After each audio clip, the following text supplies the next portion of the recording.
क्या होगा, घनाभ का आयतन क्या होगा। तो घनाभ के आयतन का सूत्र होता है लंबाई गुणे चौड़ाई गुणे ऊंचाई। ठीक है, जैसे आपके सामने दिया गया है ये घनाभ, इसमें फलक कितने 6, जो कॉर्नर हैं 8 हैं, 1 2 3 4 5 6 7 8। जैसे आपके कमरे में आप देख ही सकते हैं, इसी समय भी बैठे हैं, कितने हैं 1 2 3 4 5 6 7 8, 8 कॉर्नर हैं, फलक 6 हैं और भुजाएं इसमें कितनी हो जाएंगी 12 भुजाएं हो जाएंगी। ठीक है, अब इसमें आयतन निकालना होगा तो आयतन का सूत्र लंबाई गुणे चौड़ाई गुणे ऊंचाई से निकाल लेंगे, जैसे कि LBH से भी इसको दिखाते हैं। आयतन को याद रखिए, हमेशा क्षेत्रफल को स्क्वायर यूनिट में लिखते हैं।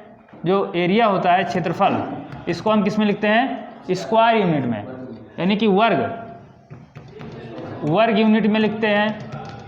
और जो आपका आयतन होता है उसको आप जो है क्यूब में लिखेंगे या घन में लिखेंगे, घन यूनिट में लिखेंगे।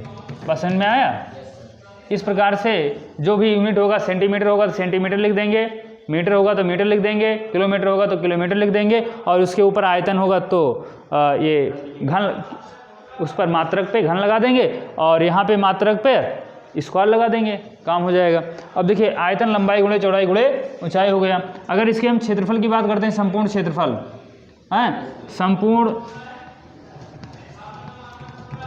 पृष्ठ का क्षेत्रफल, तो संपूर्ण पृष्ठ का जो क्षेत्रफल होगा वो होता है 2LB plus BH plus HL। ठीक है, 2 लंबाई गुणे चौड़ाई, चौड़ाई गुणे ऊंचाई प्लस ऊंचाई गुणे लंबाई। ठीक है, अब इसका यूनिट जो होगा वो हम क्यूब में लिखेंगे, इसका यूनिट स्क्वायर में लिखेंगे। अब इसके बाद में विकर्ण, अगर इस विकर्ण की बात की जाए, विकर्ण किसी भी आकृति की सबसे बड़ी भुजा होती है। अगर इस घनाभ की हम बात करें तो इसमें विकर्ण क्या होगा, एक कॉर्नर से लेकर के दूसरे कॉर्नर, ऊपर से नीचे वाले कॉर्नर को मिलाने वाली भुजा क्या होगी, विकर्ण कहलाएगी। जैसे कि यहाँ पे दिखाया गया है, ये आपका क्या हो जाएगा, विकर्ण हो जाएगा। कोई बात करिए, अगर हम किसी घनाभ की बात करते हैं तो कहें कि उसमें सबसे बड़ी भुजा कौन सी होगी, तो आप कहेंगे विकर्ण होगी। और विकर्ण निकालने की जो फार्मूला दिया गया है वो इस प्रकार से है, विकर्ण इक्वल √HLB का स्क्वायर, यानी कि लंबाई का स्क्वायर, चौड़ाई का स्क्वायर और ऊंचाई का स्क्वायर करके वर्गमूल निकाल लेंगे तो विकर्ण आपका आ जाएगा। ठीक है, तो इस प्रकार से इस आकृति से संबंधित आयतन, संपूर्ण क्षेत्रफल और विकर्ण से संबंधित 3 सूत्र हुए। अब जैसे पूछा जाए कि कोई कमरा घनाभ के आकार का है तो उसके चारों दीवालों का क्षेत्रफल बताइए, चारों दीवालों का क्षेत्रफल बताइए। तो चारों दीवालों के क्षेत्रफल के लिए आप क्या करेंगे, चारों दीवारों का क्षेत्रफल।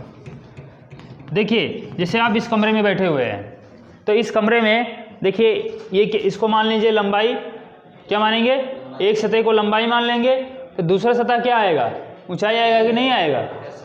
हाँ, तो ये बताइए कि एक फलक, आमने सामने का फलक बराबर होता है, कमरे के आमने सामने के फलक क्या होते हैं, बराबर होते हैं। तो नीचे वाले को अगर आप लंबाई मान रहे हैं तो एक L हो जाएगा और दूसरा क्या हो जाएगा, H हो जाएगा कि नहीं हो जाएगा, एक फलक हो गया। और इसी के समान ही, सामने वाले फलक के समान ही तो आपका सामने वो पीछे वाला फलक होगा, तो इसको आप 2 से गुणा कर दीजिए। अब इन आमने सामने के फलकों का क्षेत्रफल हो गया। अब आपके दूसरे साइड के फलकों के क्षेत्रफल चाहिए, तो इसके क्षेत्रफल को ले लेंगे। अब एक बार लंबाई ले लिए तो दूसरी बार क्या होगा, वो चौड़ाई होगा। अब चौड़ाई गुणे ऊंचाई, क्षेत्रफल क्या होता है, अब चौड़ाई गुणे ऊंचाई हो जाएगा। ये भी 2 फलक हैं, एक ये और एक ये, सामने वाले आमने सामने के दोनों क्षेत्रफल हो जाएंगे, 2 से गुणा कर देंगे। अब देखिए इसमें 2 है और H है, इसमें भी 2 है और H है, 2H आप कॉमन ले लीजिए, क्या बना L प्लस B। तो देखिए अगर बात की जाए कि चारों दीवालों का क्षेत्रफल बताइए, तो आप वहाँ पे 2H और ब्रैकेट में L प्लस B सूत्र अप्लाई कर सकते हैं। ठीक है, तो इस प्रकार से ये घनाभ से संबंधित ये सूत्र हो चुके हैं। इसके बाद घन की बात करते हैं। ठीक है, नोट कर लीजिए, फिर घन के बारे में बताते हैं। यहाँ पे एक आपको घनाभ दिख रहा होगा, क्या दिख रहा है, घनाभ। ये घनाभ है बेटा। घनाभ कैसी आकृति होती है, ओ घन है बेटा, घन है, तो उसको हटा दो, सेव कर दो।